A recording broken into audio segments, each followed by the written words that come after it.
धीरे धीरे चली जा रही है उम्र धीरे धीरे।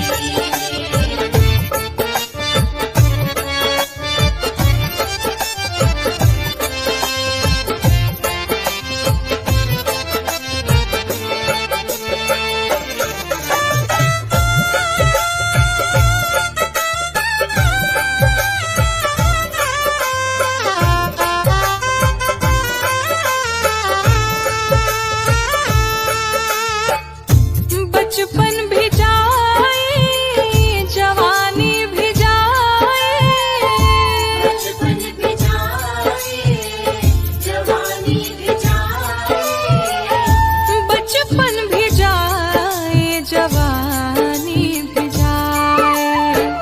बुढ़ापे का होगा असर धीरे धीरे, बुढ़ापे का होगा असर धीरे धीरे।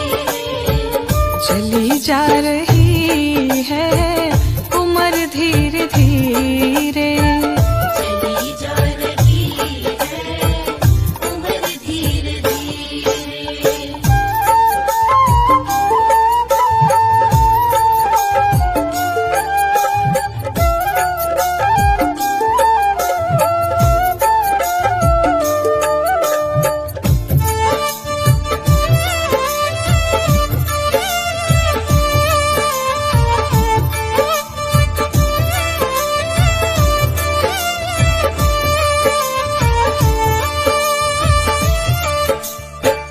तेरे हाथ पाँव में दम ना रहेगा, तेरे हाथ पाँव में दम ना रहेगा, तेरे हाथ पाँव में दम ना रहेगा। झुकेगी तुम्हारी कमर धीरे धीरे, झुकेगी तुम्हारी कमर धीरे धीरे। चली जा रही है उम्र धीरे धीरे चली जा रही है उम्र धीरे धीरे।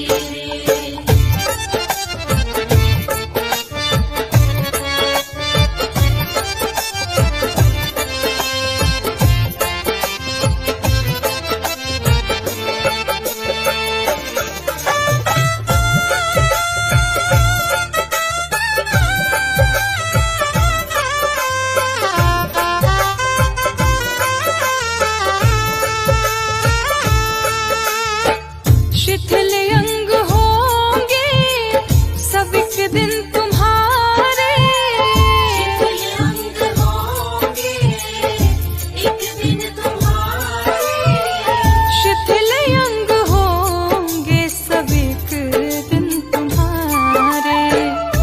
फिर मंद होंगी नजर धीरे धीरे, फिर बंद होगी नजर धीरे धीरे।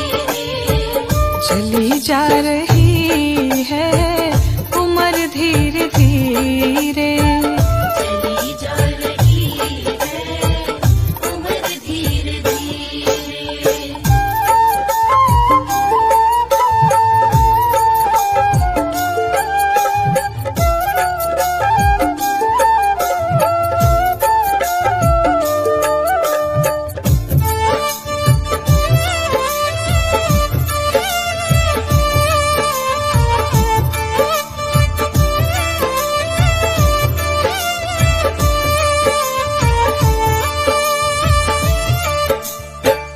बुराई से मन को तू अपने हटा ले, बुराई से मन को अपने हटा ले, बुराई से मन को तू अपने हटा ले।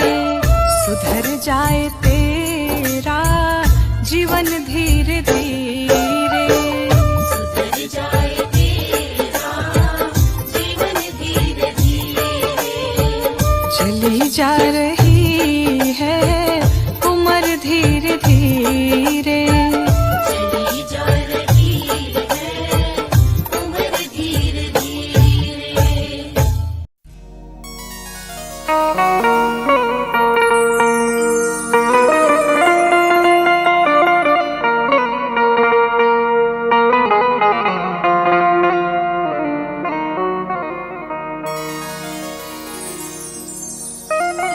जगत में कोई न परमानेंट,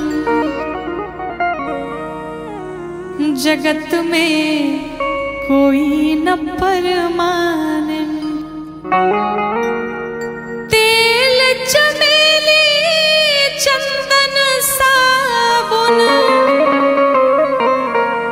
तेल चमेली चंदन साबुन, चाहे लगा लो सेंट, जगत में कोई न परमानेंट, जगत में कोई न परमानेंट, जगत में कोई न परमानेंट। तेल चमेली चंदन साबुन, तेल चमेली चंदन साबुन, चाहे लगा लो सेंट, जगत में कोई न परमानेंट, जगत में कोई न परमानेंट।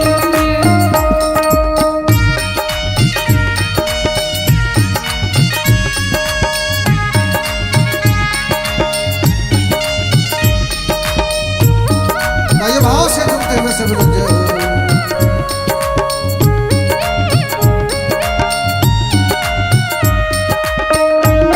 राघव सरकार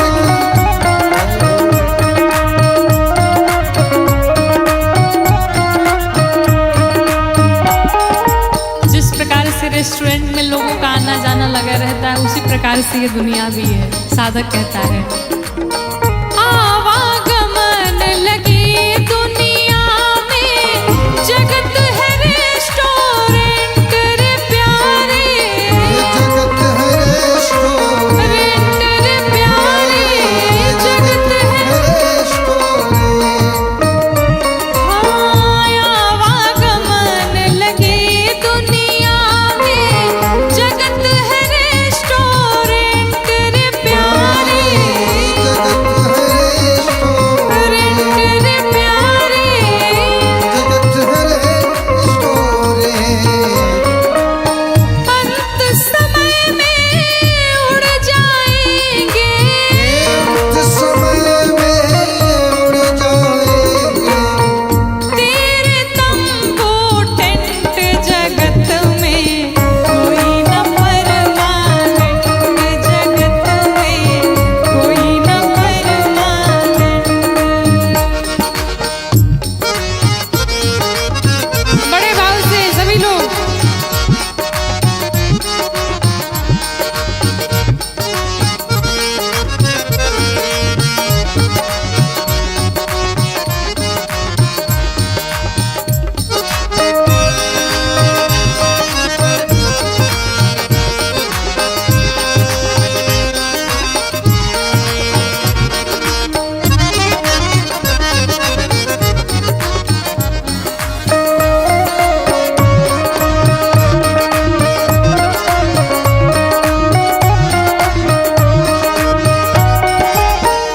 और कहते हैं, तो देश का पीएम हो चाहे सीएम हो चाहे डीएम हो चाहे जीएम हो, कोई भी हो, काल किसी को नहीं छोड़ता। तो साधक कहता है, राष्ट्रपति हो कर्नल या जनरल या हो लेफ्टिनेंट रे प्यारे, या हो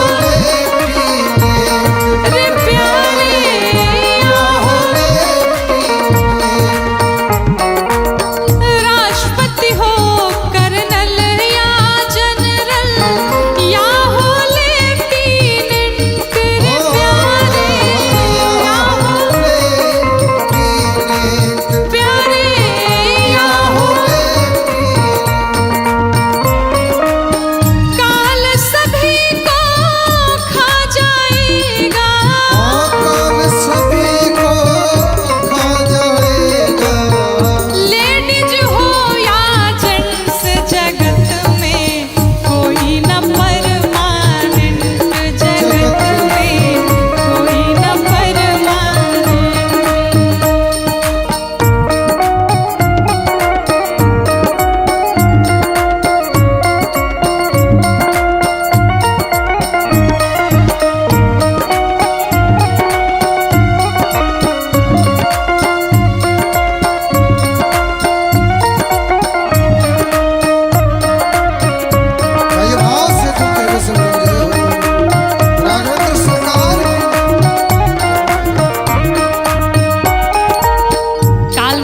छोड़ने वाला नहीं है। इसलिए जिस भाव में रहिए, चलते फिरते हंसते बोलते खाते पीते काम करते, भगवान का नाम लेते रहिए, नाम काम करते रहो, नाम जपते रहो। साधक कहता है हरिद्वार चाहे काशी मथुरा, घूमो दिल्ली कैंट रे प्यारे, रे प्यारे, घूमो दिल्ली कैंट।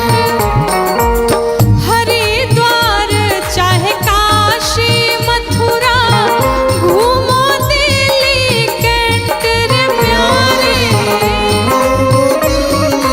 कैंट रे प्यारे। चाहे कहीं भी घूमो, लेकिन सिर्फ एक काम करना है, क्या? मन में नाम प्रभु का रखो,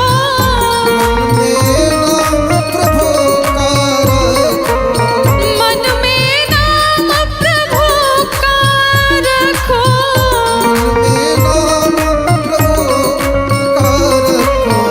धोती पहनो या पैंट, जगत में कोई न परमानेंट, जगत में कोई न परमानेंट, जगत में कोई न परमानेंट, जगत में कोई न परमानेंट, जगत में कोई न परमानेंट, जगत में कोई न परमानेंट। कि युवावस्था में या फिर अपने बच्चों को कथाओं में नहीं भेजते कि अरे अभी तो तुम्हारी उम्र ही क्या है, पूरी उम्र पड़ी है भजन करने के लिए, कथा सुनने के लिए। लेकिन भजन करने का कोई उम्र नहीं होता है। आइए एक बड़ा प्यारा पद है, सुनते हैं कि कीर्तन करो जवानी में, बुढ़ापा किसने देखा है। हो कीर्तन करो जवानी में, बुढ़ापा किसने देखा है। हो कीर्तन करो जवानी में, बुढ़ापा किसने देखा है। कीर्तन करो जवानी में, बुढ़ापा किसने देखा है।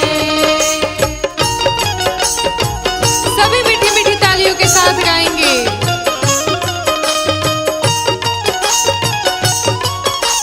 बड़े भाव से करो जवानी में, बुढ़ापा किसने देखा है। कीर्तन करो जवानी में, बुढ़ापा किसने देखा है। और देखिए बुढ़ापे में क्या स्थिति हो जाती है। हाथ हुए बेकार, ताली बजाने में लाचार। हाथ हुए बेकार, ताली बजाने में लाचार। है हाथ हुए लाचार, ताली बजाने में लाचार। हाथ हुए बेकार, ताली बजाने में लाचार। बुढ़ापे में हाथ भी काम नहीं करते, इसलिए कहते हैं ताली बजाओ जवानी में, बुढ़ापा किसने देखा है। हो ताली बजाओ जवानी में, बुढ़ापा किसने देखा है।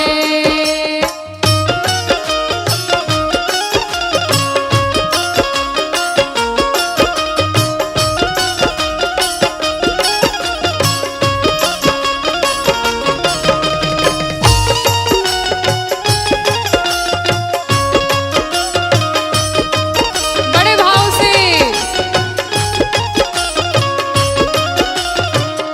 कि ताली बजाओ जवानी में, बुढ़ापा किसने देखा है। ताली बजाओ जवानी में, बुढ़ापा किसने देखा है। और देखिए युवानी में ही जहां भी दर्शन करने जाना हो चले जाइए। क्यों? आंख हुई बेकार, दर्शन पाने को लाचार। आंख हुई बेकार, दर्शन पाने को लाचार। आंख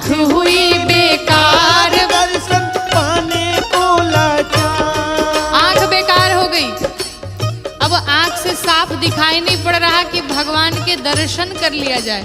इसलिए तो कहते हैं कि दर्शन करो जवानी में बुढ़ापा किसने देखा है। वो दर्शन करो जवानी में बुढ़ापा किसने देखा है। सभी मीठी मीठी तालियों के साथ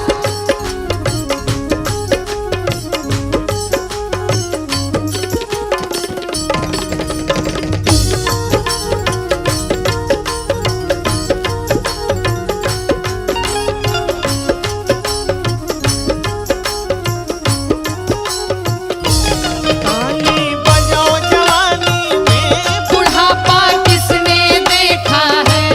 ताली बजाओ जवानी में। बुढ़ापा किसने देखा है। और क्या क्या खराब हो जाता है।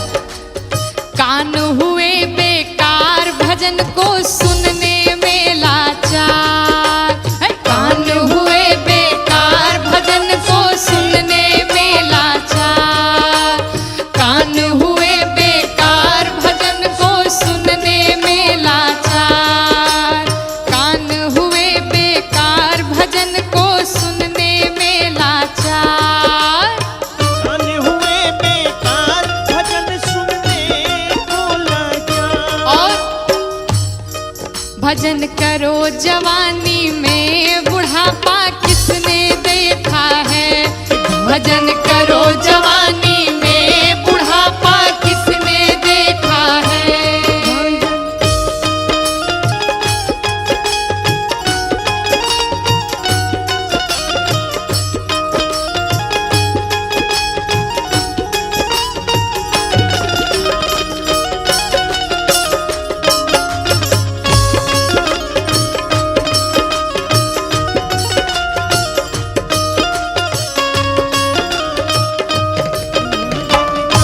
जवानी में बुढ़ापा किसने देखा है। कीर्तन करो जवानी में बुढ़ापा किसने। देखा है। और देखिए अब इतनी शक्ति नहीं रह जाती कि कहीं आदमी दूर चल करके जाए और भगवान के दर्शन करे। पैर हुए बेकार तीर्थ जाने को लाचार। पैर हुए बेकार तीर्थ जाने को लाचार। पैर हुए बेकार तीर्थ जाने को लाचार। इसलिए कहते हैं तीर्थ जाओ जवानी में बुढ़ापा किसने देखा है। हो तीर्थ जाओ जवानी में बुढ़ापा किसने देखा है। हो तीर्थ जाओ जवानी में बुढ़ापा किसने देखा है। हो कीर्तन करो जवानी में बुढ़ापा किसने देखा है। हो कीर्तन करो जवानी में बुढ़ापा किसने देखा है। कीर्तन करो जवानी में बुढ़ापा किसने देखा है। हो कीर्तन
अकेला नहीं प्यारे राम जी तेरे साथ में।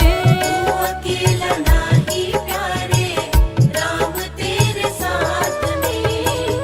विधि का विधान जान हानि लाभ सही जाहि विधि राखे राम ताहि विधि रहिए। जाहि विधि राखे राम ताहि विधि रहिए।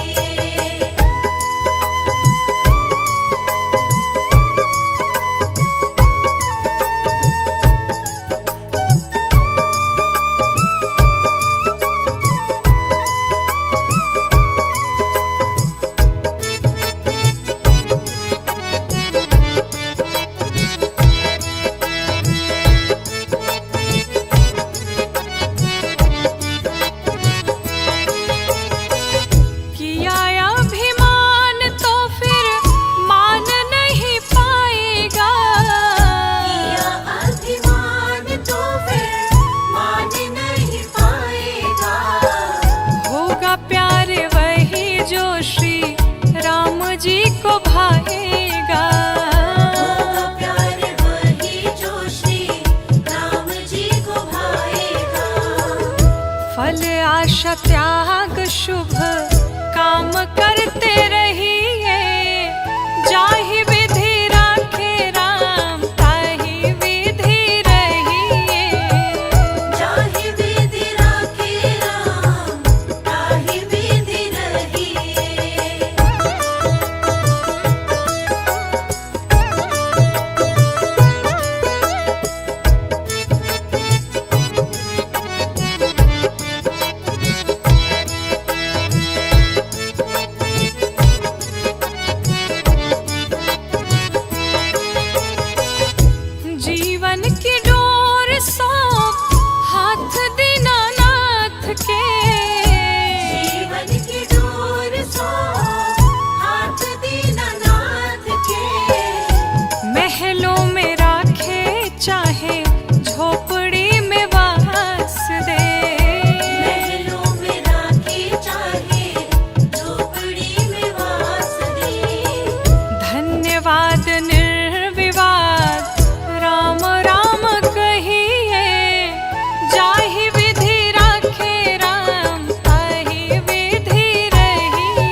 भाएगा। होगा प्यार वही जो श्री राम जी को भाएगा। फल आशा त्याग शुभ काम करते रहिए, जाहि विधि राखे राम ताहि विधि रहिए। जाहि विधि राखे राम ताहि विधि रहिए।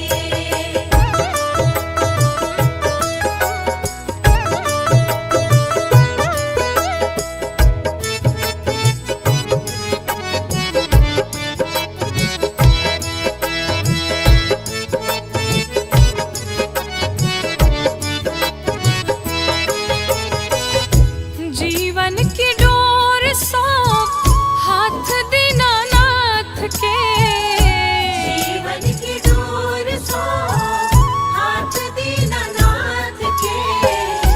महलों में राखे चाहे झोपड़ी में वास दे। महलों में राखे चाहे झोपड़ी में वास दे। धन्यवाद निर्विवाद राम राम कहिए, जाहि विधि राखे राम ताहि विधि रहिए।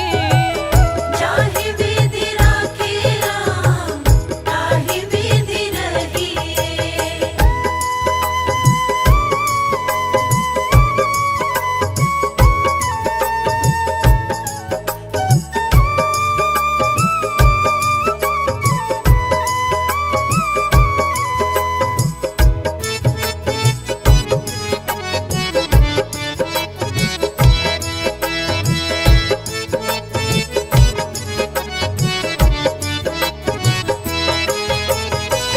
आशा एक राम जी से दूजी आशा छोड़ दे।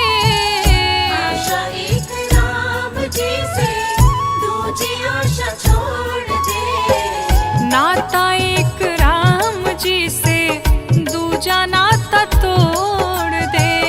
नाता एक राम जी से दूजा नाता तोड़ दे। साधु संग राम रंग अंग अंग रंगिए, जाहि विधि राखे राम ताहि विधि रहिए। जाहि विधि राखे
अंगना खेलत चारो भैया, हाँ, हाँ, अरे खेलत चारो भैया, मीठी तोतली रसीली प्रभु जय हो। की वाणी लागे, प्रभु की वाणी लागे, मोहे मीठो मीठो सरजू जी को पानी लागे। ओ सीता राम जी की प्यारी राजधानी लागे, राजधानी लागे, मोहे मीठो मीठो सरजू जी को पानी लागे।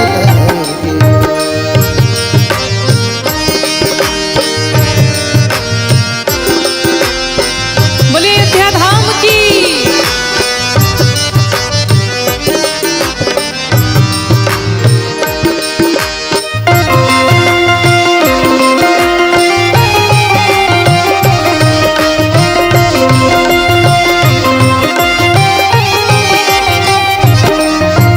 छोटी छावनी रंग महल हनुमान गढ़ी अति सुंदर।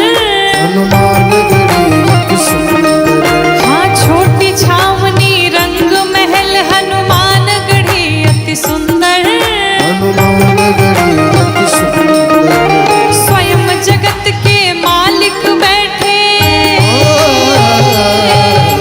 स्वयं जगत के मालिक बैठे कनक भवन के अंदर। हाँ, हाँ, अली कनक भवन के अंदर सीता राम जी की शोभा सुख खानी लागे, सुख खानी लागे, मोहे मीठो मीठो सरजू जी को पानी लागे। ओ सीता राम जी की प्यारी राजधानी लागे, राजधानी लागे, मोहे मीठो मीठो सरजू जी को पानी लागे। लागे।